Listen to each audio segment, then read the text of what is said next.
Hey there, beautiful souls. Welcome to the Hued Sunset, where we journey through the Bible together from Genesis 1 all the way to the final chapter.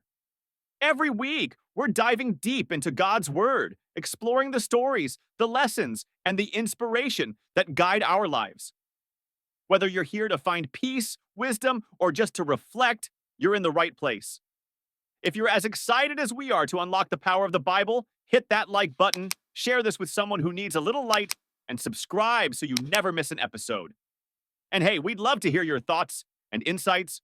Drop a comment below and let's spark some meaningful conversation. Let's explore God's Word together and watch how the sunset of His grace paints the sky of our lives. Ready? Let's get started. All right, so let's dive into Genesis 1, the beginning of everything. It all starts with the most epic line. In the beginning, God created the heavens and the earth. Imagine that. Everything, all of reality starts from nothing, and then God speaks and creation begins. At first, the earth was formless, empty, and completely covered in darkness. But then, something incredible happens. God says, "Let there be light." And bam, light. The darkness is separated from the light, and God calls the light day and the darkness night. And just like that, we have our first day. On the second day, God doesn't stop. He separates the waters above from the waters below, creating the sky in between. He names it the vault. Imagine a vast, stretching sky, like a dome over everything. Day 3 rolls in, and God gathers the waters together so dry land can appear.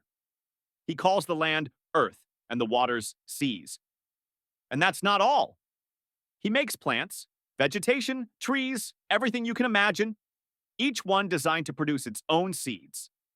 Think of it, all the green, all the food, all the beauty we see today, starting from this moment. Then comes day 4. God decides, let's light up the sky. So He creates the sun to rule over the day, the moon to rule over the night, and stars to fill the heavens. These are the lights that will mark the days, seasons, and years. What a cosmic upgrade. Now, day 5 is all about life. God calls out to the waters and the skies, saying, "Let them teem with life." And just like that, the sea creatures and birds fill the air and oceans. He blesses them, telling them to be fruitful and multiply. The world is bursting with life, but the grandest day of all is day 6.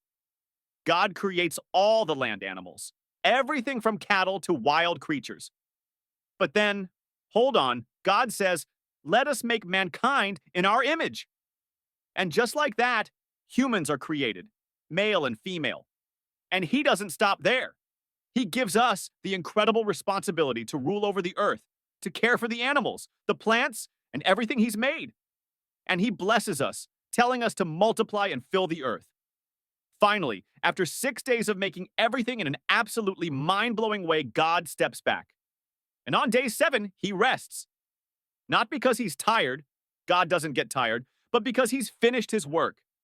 And this day, the 7th day, He blesses and makes holy.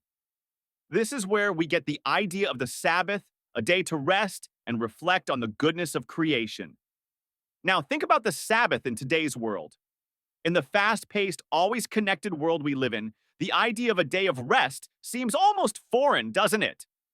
We're constantly on the go, working, studying, scrolling through our phones, and checking our emails. Rest feels like a luxury we just can't afford. But in Genesis 2, God sets a pattern for us. After 6 days of creation, He takes a day to pause, reflect, and rest. Not because He needed it, but because He knew the importance of rest for us. It was a way to step back, look at the work done, and appreciate the goodness of what has been created. In a sense, the Sabbath was God's way of saying, you're not just human doings, you're human beings. In today's world, the Sabbath is a reminder that rest is sacred. It's a day to recharge, not just physically, but mentally and spiritually too. It's an invitation to disconnect from the hustle, to reconnect with ourselves, our loved ones, and our faith. For many, Sunday has become a day to gather for worship, reflect on life, and simply rest.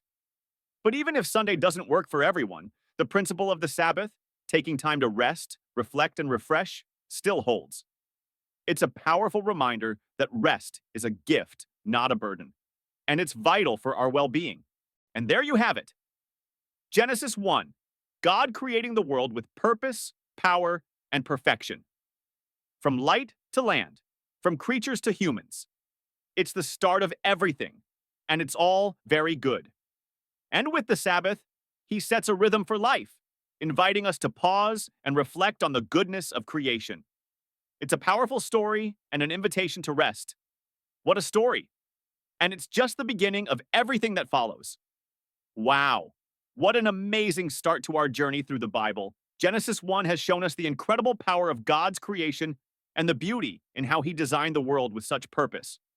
From the light separating from the darkness to the creation of humanity in his image. What a reminder of his love and intentionality. If this story spoke to you today, I encourage you to like, share, and subscribe so we can continue diving deeper into the Word together. And hey, I'd love to hear your thoughts.